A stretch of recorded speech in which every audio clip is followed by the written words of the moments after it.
bon jeudi. Merci de vous joindre à nous. Dès aujourd'hui, la nouvelle réglementation entre en vigueur concernant le nombre de contingents quotidiens de saumons capturés et remis à l'eau et de petits saumons pris et gardés. Le ministère de l'Environnement a pris cette décision en raison des montaisons de saumons atlantiques qui sont largement en dessous de la moyenne. Et Jasmin, cette modification touche plusieurs rivières de la région.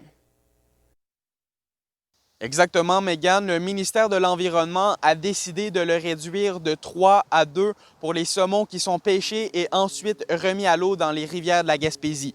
Le contingent des petits saumons qui, eux, peuvent être gardés a aussi été vu à la baisse dans plusieurs rivières selon la précarité de celles-ci. En tout, ce sont 15 rivières de notre territoire qui sont touchées par cette baisse. Pour seulement les petits poissons, les petits saumons de l'Atlantique, Pour vous en nommer quelques-unes de ces plus importantes qui font partie de la réglementation, la rivière Bonaventure, la rivière Cascapédia ou encore la rivière Ristigouche. La majorité d'entre elles ont été baissées dans un chiffre qui a déjà été établi auparavant et 4 d'entre elles se retrouvent avec un contingent de 0 maintenant. Donc, les pêcheurs sont dans l'obligation de remettre les saumons directement à l'eau après la pêche. Le gouvernement a décidé d'agir étant donné la montaison qui est en dessous de la moyenne cette année et afin d'assurer la pérennité de ces populations de poissons. J'aurai les réactions du directeur général de la ZEC de la rivière Bonaventure au bulletin de ce soir. Merci, Jasmin. Au revoir. Les accidents mortels impliquant des véhicules tout-terrain se sont multipliés au cours des derniers mois au Nouveau-Brunswick et la situation préoccupe.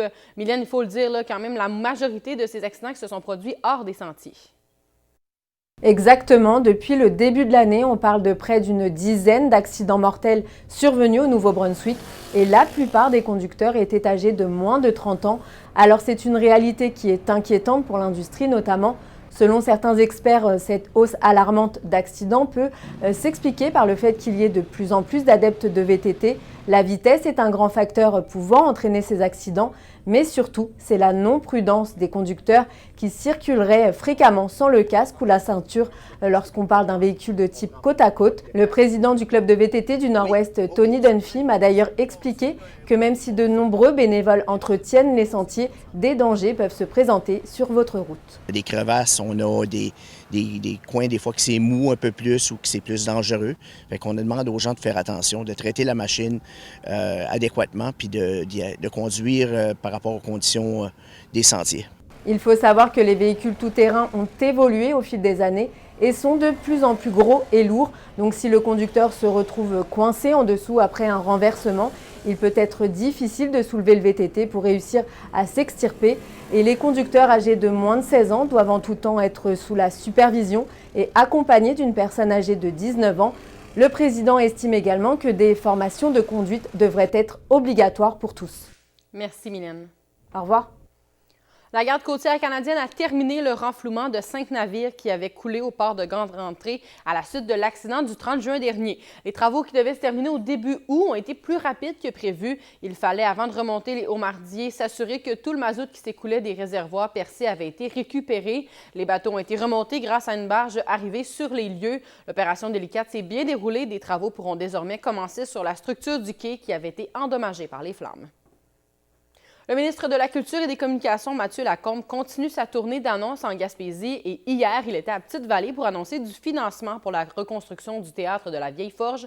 Maïssem Saraoui a les détails. En visite à Petite-Vallée hier après-midi, le ministre québécois de la Culture, Mathieu Lacombe, a annoncé une bonification de près de 3,2 millions de dollars pour la reconstruction du théâtre de la Vieille Forge. Des projets qui ont connu des dépassements de coûts, surtout en lien avec la pandémie, puis l'inflation sur les chantiers. On en a eu beaucoup partout au Québec, notamment celui-ci. Puis quand c'est des raisons qui sont extérieures aux gestionnaires du projet, donc c'est pas le festival, c'est pas les gens d'ici qui souhaitaient ça, ça leur est tombé dessus, bien évidemment, on est au rendez-vous. Et puis pour un projet aussi important que celui-là, bien, on n'a pas fait exception. Depuis les 7 dernières années, la somme totale du financement s'élève maintenant à près de 18 millions de dollars. Rappelons qu'en 2017, lorsque le théâtre avait été la proie des flammes, Ottawa avait injecté 5,5 millions de dollars. Ben oui, on est très, très heureux. C'était tout un défi à travers toutes les conjonctures de pandémie et tout ça, mais oui, la bâtisse est en allant, puis on va la terminer, puis on a tout ce qu'il faut pour compléter ça. En plus de la somme accordée par les gouvernements, le théâtre a reçu 1,7 million de dollars en dons de la part de la communauté et de plusieurs artistes qui ont voulu soutenir le projet. Selon le directeur, cette mobilisation a influencé la bonification. Je pense que ça n'a même pas été questionné parce que cette vague-là d'amour pour nous autres par les artistes, c'est puissant, là. C'est fort, fort, fort. Puis, c'est coudonc, c'est pas pour rien. Puis le ministre, c'est la première fois qu'il vient ici, puis après son allocution, il me parle, mais c'est non, bien chaleureux, ça. Il y a un pouls qu'il a senti déjà. L'ouverture du nouveau bâtiment aura lieu le 22 juin 2025. L'équipe du théâtre a prévu un spectacle afin de célébrer l'événement. Maïsem Sarawi, CHAU-TVA, à Petite-Vallée. Initier et donner le goût de la lecture aux plus jeunes, c'est la mission que se donne la bibliothèque roulante Biblionook, parrainée par le Comité d'action sociale anglophone. L'activité en est à sa 2e année. Et Louis-Philippe, le circuit se déplace un peu partout dans la MRC de Bonaventure. Oui, 6 destinations sont au programme. Saint-Ézéard, New Carlisle, Hopetown, Passepébiac, Chigawac et Saint-Godefroy. Une animatrice se déplace du mardi au jeudi. Sa caravane pleine de livres et de jeux pour initier les jeunes de 6 à 12 ans à la lecture. Le principe est celui d'une bibliothèque, c'est-à-dire qu'on emprunte des livres et qu'on les retourne lors du passage de Biblionook la semaine suivante pour en prendre d'autres. L'activité s'est mise en branle pour une seconde année après la fête nationale et se terminera vers la fin août. On s'adresse aux familles, mais surtout aux plus jeunes à qui on veut donner la piqûre de la lecture. L'année passée, on a eu à peu près 200 livres, un peu plus que 200 livres qui ont été empruntés durant l'été.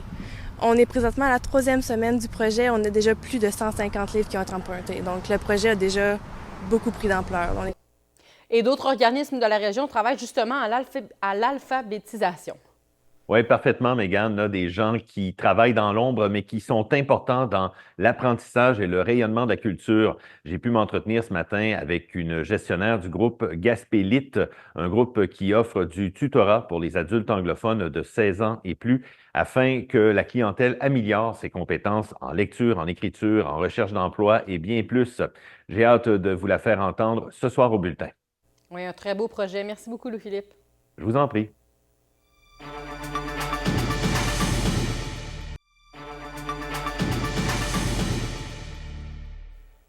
La Banque alimentaire Coup de pouce du secteur de Petit-Rocher a procédé mercredi à l'inauguration de sa nouvelle chambre froide et des rénovations qui ont été effectuées dans la bâtisse. Alex Delcourt était sur place.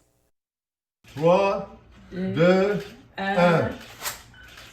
Ces ajouts permettront à l'organisme de répondre à la demande croissante. En 2023, 1800 personnes ont fréquenté l'établissement, ce qui représente environ une personne sur 15. L'ajout de cette chambre froide habitant un frigidaire et un congélateur était attendu. J'avais juste 2 frigidaires qui gardent mon manger pour les paniers du mois. Puis quand j'avais d'autres, je ne pouvais pas les prendre. Puis ça fait mal au cœur de refuser de la nourriture, là. Puis surtout la nourriture qui est bonne, bonne nourriture pour la santé. Le côté du magasin de vêtements usagés a également subi quelques modifications. Tout a été rénové, toutes les étagères. Il nous manquait un mur ici, on a fait un mur. Ça a aidé beaucoup les ventes. Juste quand tu rentres, ça fait un nouveau look, là. Le tout a été financé par les gouvernements du Nouveau-Brunswick et du Canada. La ville de Belle-Baie a également contribué à hauteur de près de 2000 $. Tout coup de pouce qu'on peut donner à la Banque alimentaire fait du bien à ces personnes-là. Le coût de la vie augmente pour tout le monde. C'est toujours les plus démunis qui sont les premiers frappés. Puis on est fiers de s'associer avec le gouvernement fédéral, provincial, ainsi que le groupe de bénévoles pour aider ces gens-là dans le besoin. Mais selon le maire, ce n'est pas à cet endroit que la ville a mis ses efforts, c'est plutôt dans l'aide logistique et humaine. On a aussi mis les employés à la disposition du groupe de bénévoles pour monter les demandes, travailler ces dossiers-là. C'est pas nécessairement donné à tout le monde de connaître les différents labyrinthes qu'il peut y avoir dans l'appareil gouvernemental. Puis on a la chance d'avoir d'excellents employés qui s'y connaissent dans le domaine. Alex Delcourt, CHAU-TVA, Petit-Rocher. La météo vous est présentée par Tourisme Bas-Saint-Laurent, qui vous invite à prendre le temps de redécouvrir la région. Francis, après une longue séquence de beau temps, c'est le retour de la pluie sur nos régions. Oui, cette petite parenthèse de pluie, Mégane, va faire du bien à la nature, là, car le soleil, il faut dire, qui était parmi nous depuis plusieurs jours. Donc oui, on fait face à une journée pluvieuse sous les averses. ce ne serait pas surprenant d'entendre gronder le ciel un peu plus tard là, cet après-midi. On voit que la présence de vent là, qui vont devenir un peu plus légers au cours de l'après-midi, mais sur tous nos secteurs, là, il y a risque d'orage. On pourrait aller chercher jusqu'à un 10 mm d'eau là, sur la péninsule acadienne dans les averses les plus forts. Alors qu'aux îles, ça se couvre présentement là, de votre côté. Donc, tendance aussi aux orages et humidex aussi, parce que c'est humide, il faut le dire. Aussi, là, partout, on ajoute un 5 degrés supplémentaire en ressenti. Ce soir, les averses devraient cesser vers minuit sur la Gaspésie. La tendance est ensuite de votre côté, là, au dégagement. Précipitations qui devraient se poursuivre du côté du Nouveau-Brunswick, toujours avec ce risque de tonnerre, alors qu'aux îles, mais ça va être le début des averses là, de votre côté. Vous voyez, soirée avec des minimums de nuit au-delà des valeurs. Donc, un peu partout là, sur le côté des îles de Madeleine, c'est jusqu'à 15 mm aussi là, de pluie que vous pourriez aller chercher. Demain, les quelques averses devraient cesser en matinée au Nouveau-Brunswick, sur les provinces maritimes également. Le système va se dissiper par la suite pour laisser place de nouveau soleil. Il faut dire qu'on a beaucoup de ce temps-ci sur la Gaspésie. Vous pourrez compter sur sa présence dès le matin, ce là, pour toute la journée. Ça va être un peu plus venteux là, sur la péninsule acadienne, au Nouveau-Brunswick et jusqu'aux îles, avec des pointes allant de 40 à 50 km/h. Mais partout, on va sentir la chaleur des maximums de jour.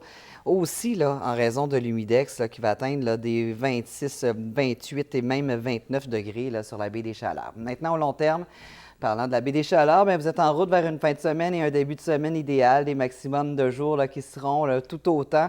Ça va monter en flèche jusqu'à 30 degrés mardi, alors que sur Gaspé, mis à part, on voit des petites gouttelettes au tableau. Je vous dis, c'est très, très mince, un 30 % de possibilité. Alors, on n'en parle même pas. C'est le soleil qui va briller de votre côté.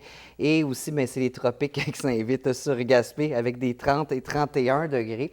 Sur la péninsule acadienne, profitons de cette belle séquence lumineuse pour la dose d'énergie. Il va faire beau et chaud. Et on termine aux îles de la Madeleine. Vous aussi, là, c'est excellent. Il y a beaucoup de vacanciers là, de ce temps-ci. Alors, profitez de la chaleur et du soleil. Un peu plus aujourd'hui pour beaucoup de soleil. C'est pas si mal. Voilà, bon compromis. Merci, Francis. Bon après-midi.